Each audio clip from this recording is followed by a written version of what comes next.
Begona's husband is Colombian, and consequently, Begona has spent time living there and visiting for holidays.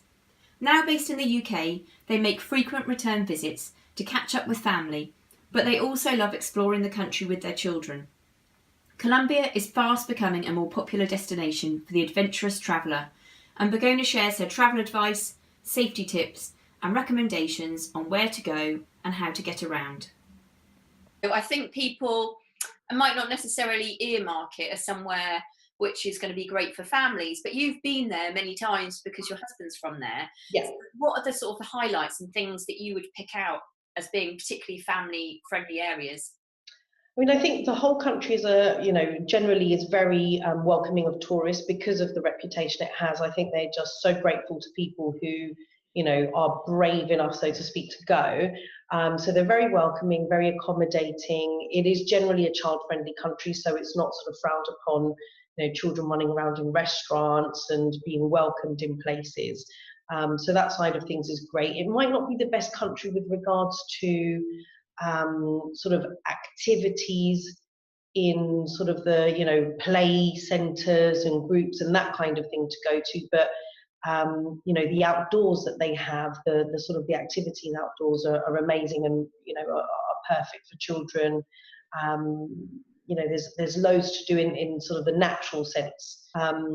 Things like having toilets that have baby changing facilities, maybe not the greatest outside of big cities, but people will say to you, oh, look, there's an empty sort of corner of the restaurant there, go and change your baby there, it's not a problem, don't worry, or, come out the back, we'll make a space for you to do that. So they're very accommodating in that way. There's a very famous restaurant in Bogota called Andrés Carne de Res, and they actually have sort of entertainment for children, and they have a whole top floor that has someone that's doing like little temporary tattoos for children, sort of actors that come dressed up and dance and do performances for the children.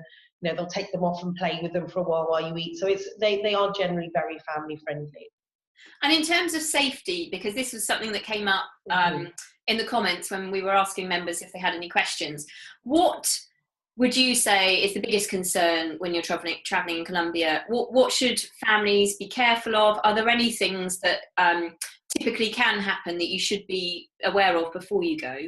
Okay, so there's two things I would say. First of all, with regards to where you would travel, I think generally the areas that a first-time tourist would go to wouldn't be unsafe, generally speaking. The way they classify areas that are dangerous to go to, and not just for tourists, but locals as well, is they call them red zones. They tend to be in the middle of the jungle, generally, so you would have to work really hard to get there in the first place. It's not the kind of areas you just stumble across.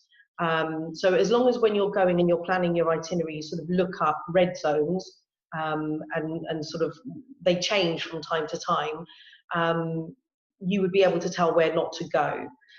Having a father-in-law who's ex-military, he would, if I'd go say, oh, I want to go somewhere, he'd say, no, you can't go there. People like you and me, foreigners and uniformed people, we can't go to those areas. But there's few of them now, especially because recently they've just signed a peace deal again with the FARC. So there's even less red zones than there were before. But like I said, they're quite, it's sort of not in the middle of Bogota or you're in Cartagena and you'll find a red zone. No, it's quite sort of remote areas. I would say the biggest danger, pickpocketing, which you often get in, sort of countries anyway. Yeah. And the other thing is taxis. So I have to say I was quite bad at this and I would hail taxis in the street, but generally that's something that you're told not to do. So what you would do is if you needed a taxi, you would go, if you're in a restaurant or a hotel, you would say to the hotel, okay, I need a taxi. They would call one up for you so they know it's a proper taxi. They would give you a code that you have to give the driver. The driver will only accept you if you have the correct code, so it's also safety for the driver. And you are given their number plate as well, so you're sure that you're getting into the correct taxi. The reason for that is that they have something called the Millionaire's Journey, translated loosely, where basically you would get into a taxi that isn't, one that you've just sort of hailed on the street, and it would take you from cash point to cash point and basically force you to withdraw money. If you're lucky, they just force you to withdraw money. If you're not lucky, they can also beat you or worse in very unlikely circumstances. But I mean, to be honest, cases of that again are sort of few and far between, because actually taxi drivers try to combat that themselves, because obviously it's not good for business.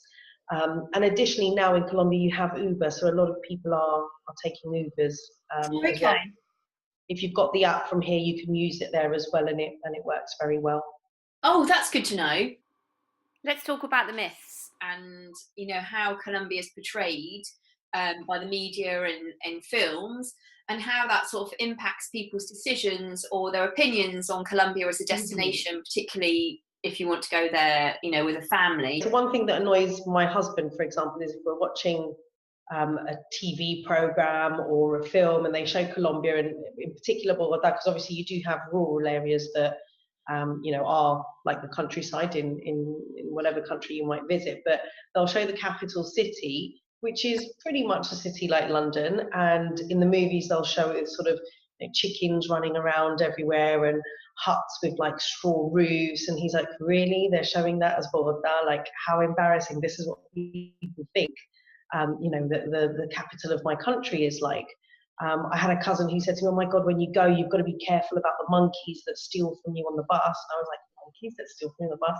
So I phoned up my husband, who was already out there before me, and I said to him, are there monkeys that steal on the bus? And he was like, who on earth are you talking to? Like, what rubbish are they telling you? No, there aren't monkeys on buses. And in terms of transportation, so you've mentioned the taxis that you can pre-book, but local buses or local transport, have you travelled by those modes of transport?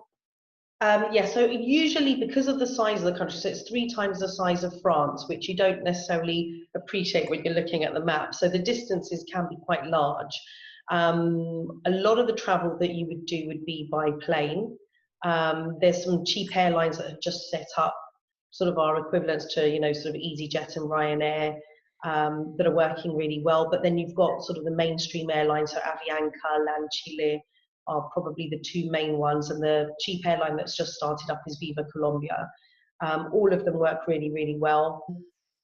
You can also do buses. They are a little bit more unreliable, as they are often in these sorts of countries, but they tend to work pretty well and sort of take you to smaller destinations. You tend to have to just go and get the tickets at the bus terminals. I mean, nowadays you're starting to see a little bit more of sort of tickets being sold online, but generally you turn up and buy the tickets. Sometimes the hotels will help you organise sort of minivans that go sort of between destinations as well. So again, typical to those sorts of countries. There's no train system, which is a shame, because I think it would be a fantastic country for train travel, because the landscape in between destinations is amazing. So if you can do travel by car, it's fantastic from that point of view. Would you ever hire a car for, like when people go to Sri Lanka, they'll hire a driver, or would that not be the normal way of doing it? You don't tend to be honest. I've not seen that. You more have sort of this minivan where it will take sort of 6 or 7 people from one destination to another. They're kind of not on a schedule, but as soon as they get 6, 7, 8 people, they'll sort of go off and do their route. So it's more that than the actual car with a driver. So in the big city, so Medellin has a tube. It's a bit like our Docklands like railway in the UK, so it's not underground, it's kind of mainly overground. Bogota is looking to get a tube because they want to rival Medellin with that. There's a bit of friendly sort of competition there, but they have something called Transmilenio, which is sort of long buses that have kind of carriages that go along a sort of a bus lane that nobody else can go into. Again, the danger there is pickpocketing, but other than that, it tends to run quite well. A little bit crammed, but runs well, and you have the buses as well. In terms of accommodation, would you look for homestays or Airbnb? Airbnb I've used a few times in Colombia, and it's fantastic. I mean, again, as it is in sort of most of the world, it works generally very well. You tend to find Airbnb properties sort of around the country, not just particular cities or towns. There are areas where you do homestays. So there's sort of a tribal area in the northeast of the country on the coast where you can do sort of homestays. It's very basic. You sleep in hammocks. But there are other homestays sort of in the Amazon and things like that. But generally, I would say Airbnbs.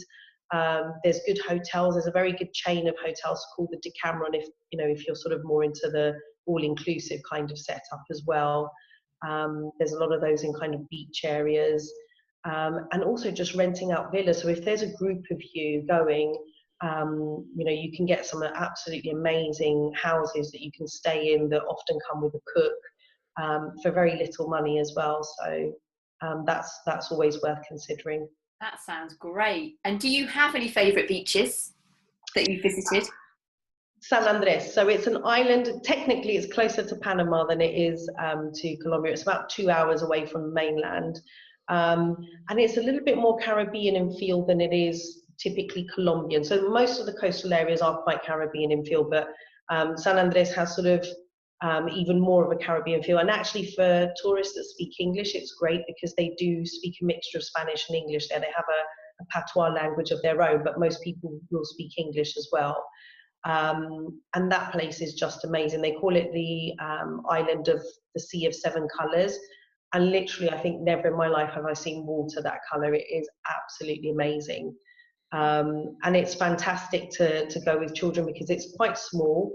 There's not really much to do other than sort of beach-related activity. There's no big city there. You hire a golf cart to sort of go around the city. That's the main method of transport. And it is fantastic. Really, really beautiful. Is